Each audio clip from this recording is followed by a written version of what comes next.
Want personalized horror stories and exclusive perks from Mr. Creepy Beast's YouTube channel? Join our Patreon community today. Get your name mentioned in our videos. Have your own story voiced and published. Receive a unique story and hand-drawn illustration. And have early access to our latest content. Don't miss out on this spine-chilling opportunity. Subscribe now.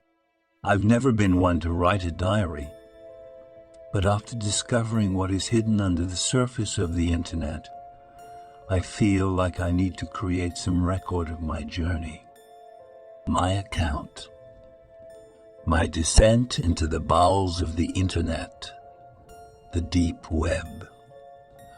A world of secrets, lies, and sins not meant to be seen by mortal eyes. I managed to get my hands on some software that can access the deep web. It was all too easy.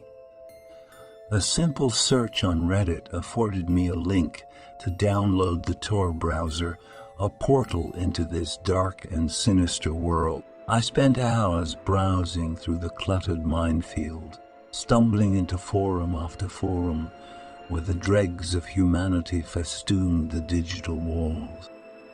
Almost every type of depravity was on display. Illicit substances sold like candy, firearms and explosives flaunted with abandon, and people. The trafficking of innocent souls brought a chill to my spine. But nothing could prepare me for what lay ahead.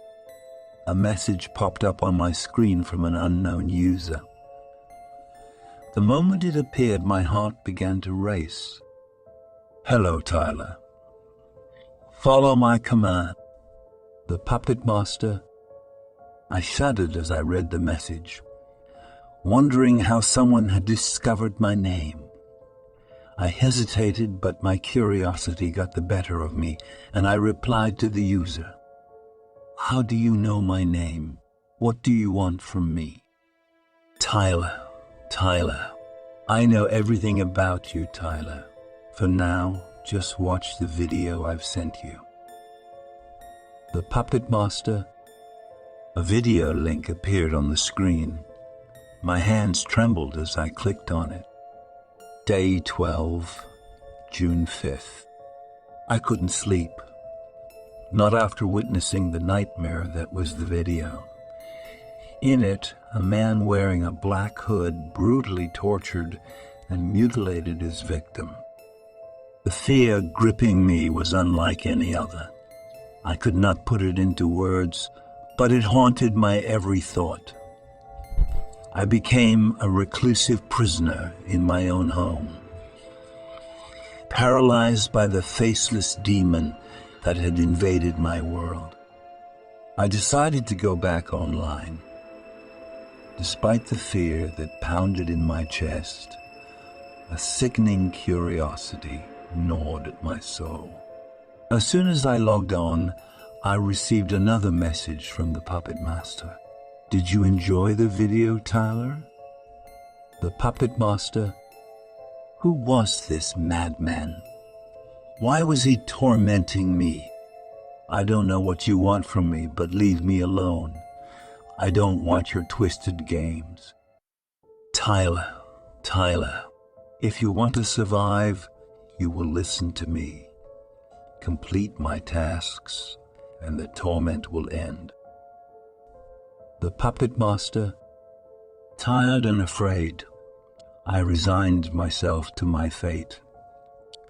I would play this sick game in hopes I would make it stop. Day 18, June 11th. The tasks were simple at first. I was given addresses to visit and people to observe. It seemed harmless enough, but the weight of each task grew heavier with every passing day. I was given more and more responsibility, and the consequences of failure were dire. I couldn't trust anyone.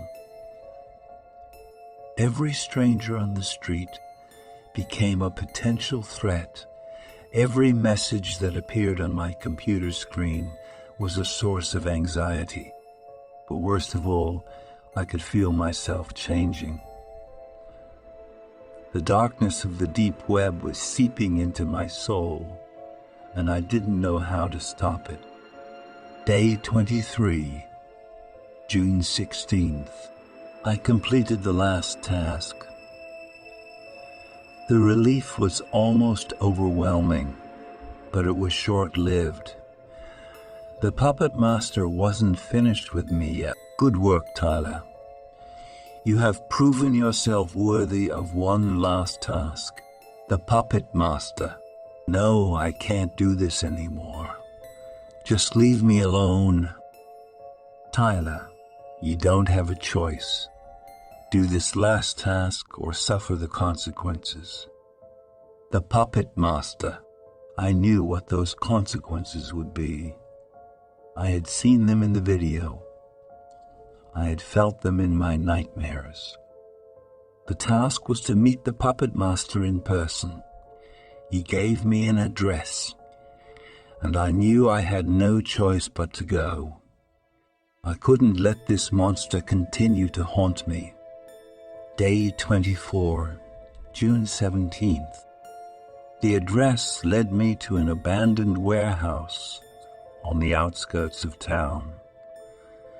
My heart raced as I cautiously entered the dark building. The air was thick with the stench of decay and rot. I could hear my own breath echoing in the silence. Then I saw him, the man in the black hood, the puppet master. You've done well, Tyler. I'm impressed. The puppet master. Please, just leave me alone. I won't tell anyone, I promise. Tyler, I'm afraid it's too late for that, Tyler. You know too much. The puppet master. With a sickening realization, I understood what was about to happen. I tried to run, but it was no use. The puppet master was too fast. I was trapped, cornered like a rat in a maze. In that moment, I knew I was going to die, and there was nothing I could do about it. The puppet master approached me slowly, his footsteps echoing through the warehouse. I could feel his cold breath on my neck, his hand reaching out to touch me. But then, something unexpected happened. The door of the warehouse burst open, and a group of police officers stormed in. "Freeze! Hands in the air!" one of them shouted.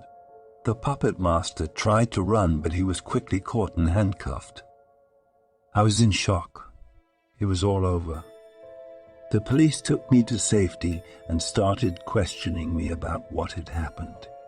I told them everything about the deep web, the tasks, and the puppet master.